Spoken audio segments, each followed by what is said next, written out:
Hello friends, इसलिए model analysis में दो डिफरेंट पार्ट का ख्याल रखा जाता है। मैं आप लोगों को बताता हूँ कि जो मॉडल एनालिसिस होती है हाइड्रोलॉजी में, वो उनका दो टाइप क्या होता है। फर्स्ट मेरे लिए होगा एक इनपुट फैक्टर, ठीक है, and here it is black box model. मुझे नहीं पता अंदर क्या होगा। से it is my system and here I will have the output model. Input में प्रेसिपिटेशन हो सकता है फ्रेंड्स, आउटपुट में रन ऑफ हो सकता है। जनरली मैं यहाँ पे इन दो ही टर्म्स को लेता हूँ। इसके अलावा इस बॉक्स के अंदर इवोपरेशन, ट्रांसपीरेशन, इनफिल्ट्रेशन, ऐसे बहुत सारे प्रोसेस इन्वॉल्व हो सकते हैं। मुझ पर डिपेंड करेगा कि मैं किन फैक्टर्स का कंट्रीब्यूशन लेना चाहता हूँ, किन फैक्टर्स का नहीं लेना चाहता। अब देखिए, इसकी मॉडलिंग दो डिफरेंट टाइप की होती है। आपको ऑलवेज पता होना चाहिए कि आपकी हाइड्रोलॉजी किस जगह फॉल करती है। तो first model is called deterministic model. आप लोगों ने बहुत जगह ये टर्म सुना होगा फ्रेंड्स, या मैं इसको लिख दूं, द अप्रोच इज डिटर्मिनिस्टिक। ठीक है, ये टर्म आप लोगों ने सुना होगा। And another type is stochastic model. Deterministic and stochastic. Deterministic means, आपको सिंपल टर्म्स में मैं समझाऊं कि देयर इज नो प्रोबेबिलिटी और रैंडमनेस इन्वॉल्व, ठीक है। एंड स्टोकेस्टिक मीन्स प्रोबेबिलिटी और रैंडमनेस इन्वॉल्व। तो यहां पे रैंडमनेस होगा, यहां पे रैंडमनेस नहीं होगा। क्लियर? तो आपको मैं एक एग्जांपल दूं, जैसे आप वेदर फोरकास्ट करते हैं, ठीक है ना। तो फोरकास्ट इज ऑलवेज डिटर्मिनिस्टिक, और एक दूसरा टर्म यूज करते हैं फ्रेंड्स, प्रिडिक्शन। ठीक है, इसका एग्जांपल मैं आपको दूं कि आप टर्म यूज करते हो प्रिडिक्शन।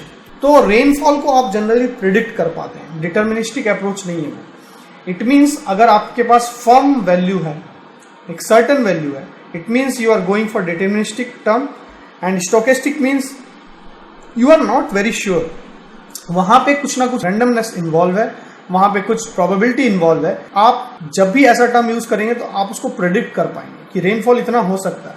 बट यहाँ पे जैसे मैं आपको बताऊं, इवोपरेशन में अगर आपको टेम्परेचर पता है, पॉन्ड एरिया पता है और कुछ कंडीशंस पता है, तो you can directly tell evaporation इस पॉन्ड से आज इतना होने वाला। But precipitation you can not sure कि इतना प्रेसिपिटेशन आज होगा। Clear? You can only predict it. तो आप प्रेसिपिटेशन को फोरकास्ट नहीं करते। ऐसे टर्म जनरली फ्रेंड्स इंटरव्यू में पूछे जाते हैं, ठीक है, कि फोरकास्ट और प्रिडिक्शन में क्या डिफरेंस। तो याद रखना, फोरकास्ट में आप फर्म डिसीजन देते हो and the approach is deterministic, and prediction में आप रैंडमनेस के साथ बात करते हो। इट मीन्स वहां पे आप स्टोकेस्टिक अप्रोच फॉलो कर रहे हो, जहां पे प्रोबेबिलिटी इन्वॉल्व। अब देखिए, इसको फर्दर डिटर्मिनिस्टिक मॉडल में मैं दो फर्दर कैटेगरी लेता हूं। वन इज लम्प्ड मॉडल, तो इसको मैं बोलता हूं लम्प्ड डिटर्मिनिस्टिक। मैं समझाता हूं क्या है। And another one is distributed, ठीक है। सिमिलरली स्टोकेस्टिक में भी, अभी आपको समझ में आएगा कि क्या देख रहे हैं हम लोग। स्टोकेस्टिक में भी हम लोग यहां पे लिखते हैं space independent and here space dependent, ठीक है। इसके फर्दर नीचे आते हैं फ्रेंड्स, तो here you will have study, here you will have unsteady, ठीक है। डिस्ट्रीब्यूटेड में भी same process, study unsteady.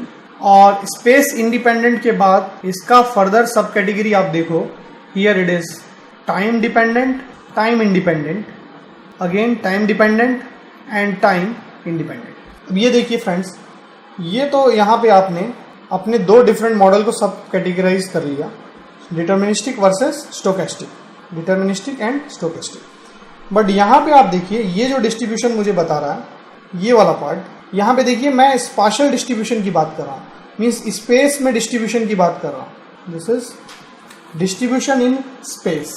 Clear? And यहाँ पे जो मैं डिस्ट्रीब्यूशन की बात कर रहा हूँ, ये टेम्पोरल डिस्ट्रीब्यूशन है, या विथ रिस्पेक्ट टू टाइम की डिस्ट्रीब्यूशन की मैं बात कर रहा हूँ। आप देखो, स्टोकेस्टिक की ब्रांचेस आपको क्रिस्टल क्लियर बता रही है, स्पेस डिपेंडेंट है, स्पेस इंडिपेंडेंट है। Here it is time dependent, time independent, time dependent, time independent, like that. अब देखिए होता क्या है, डिटर्मिनिस्टिक अप्रोच में आपने फर्म डिसीजन लिया, there is no probability involve. Deterministic के लम्प्ड मॉडल की आप बात करें, लम्प्ड मीन्स एक ही जगह पे आपने जो वैल्यू ली है, that is lumped. Distributed means आपने स्पेस में उसका डिस्ट्रीब्यूशन कंसीडर किया है।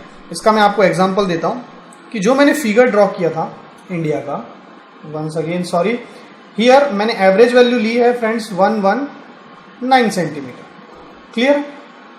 बट अगर मैं 119 सेंटीमीटर के लिए डिजाइन करता हूं, it means my model is lumped deterministic. मैंने एक सिंगल वैल्यू कंसीडर कर ली, पूरे स्पेस में मैंने एक सिंगल वैल्यू ली। बट अगर मैं उसका डिस्ट्रीब्यूशन देख लूँ तो स्पेस का डिस्ट्रीब्यूशन मैंने अभी अभी आपको बताया, यहाँ अलग है, यहाँ अलग है, यहाँ अलग है, ठीक है। दिस इज 25, से this is 100, this is 500, this is 100 या 50 मैं ले लूँ यहाँ पे।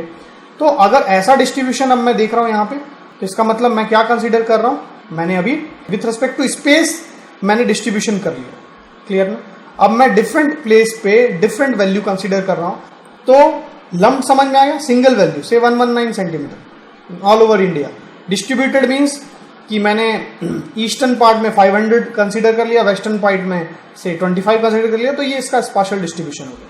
Now come to next category, steady versus unsteady. Steady unsteady already fluid mechanics में पढ़ लिया हम लोग। With respect to time check करते हैं। इट मीन्स अगर मैंने टाइम सीरीज कंसीडर की, से फॉर एग्जांपल पूरे इंडिया के लिए मैंने अगर एक single value in all time select कर लिया, से जैन टू दिसंबर, मैंने मान लिया कि प्रेसिपिटेशन इज 119 सेंटीमीटर, तो इट इज स्टडी, ठीक है, स्टडी हो गया with respect to time, there is no change and lumped, ठीक है। And if I am sure then it is deterministic. And friends, your hydrology falls in this category only. आप generally इसी category के लिए अपनी hydrology पूरी solve करते हैं। जैसे मैंने फ्लूइड मैकेनिक्स में आप लोगों को बताया था कि that fluid mechanics is Eulerian based approach, ठीक है, यूलेरियन अप्रोच पे बेस्ड है।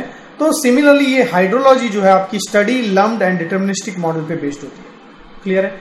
और इसी को मैं अनस्टडी कंसीडर करूं तो क्या हो जाएगा, आप देखिए, मैं लम्प्ड का अनस्टडी मॉडल कंसीडर करूं तो लम्प्ड का अनस्टडी मॉडल क्या हो जाएगा, इजी है कि जनवरी में आपने कुछ लिया, फरवरी में कुछ लिया, मार्च में कुछ, जून जुलाई में कुछ, अगस्त सितंबर में कुछ, और एक एवरेज वैल्यू मैंने निकाली 119। अब देखिए विथ रिस्पेक्ट टू टाइम, से जैन टू दिसंबर मैंने डिफरेंट वैल्यूज कंसीडर किए, ठीक है।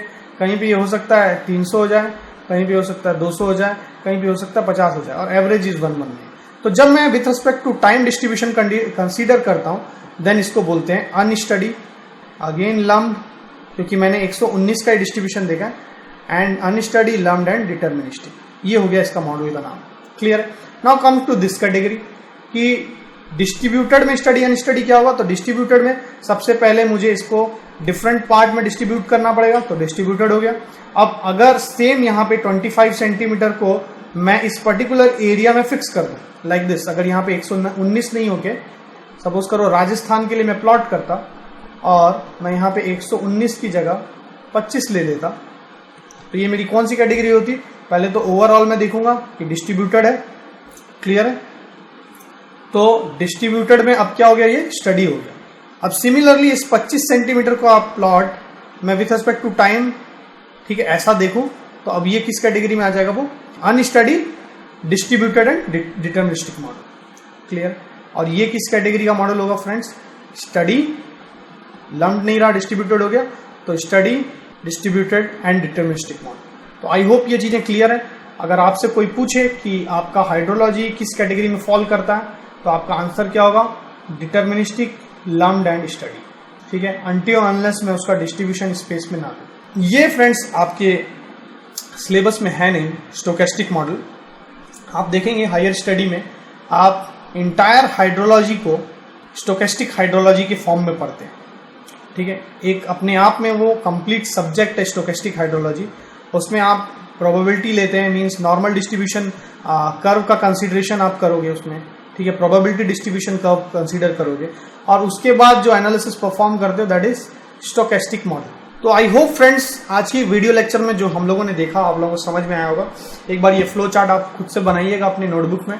देन हम लोगों ने ये कॉम्प्लेक्स मॉडल देखा, इसके बाद कुछ इंपॉर्टेंट डेटा हम लोगों ने देखा कि अगर आप लोग प्रोजेक्ट करने जा रहे हो तो इंपॉर्टेंट डेटा आपको कहाँ से मिलने, किस डिपार्टमेंट से मिलने वाले हैं, कौन सा प्रिंसिपल पूरी थ्रू आउट हाइड्रोलॉजी में हम लोग यूज करते हैं, कंजर्वेशन ऑफ मास, क्लियर है। इसके अलावा हम लोगों ने वाटर बजट इक्वेशन देखा, ठीक है, डिफरेंट फेजेस देखे हाइड्रोलॉजिकल साइकिल के, एंड ये जो है आप लोगों को मैंने डेफिनेशन दी है, ये याद होनी चाहिए कि hydrology is science which deals with occurrence, circulation and distribution of water above and below the surface of the earth, ठीक है। Below the surface of the earth हम लोग ग्राउंड वाटर हाइड्रोलॉजी भी पढ़ेंगे इन डिटेल। तो आज के लिए इतना ही friends, thank you very much.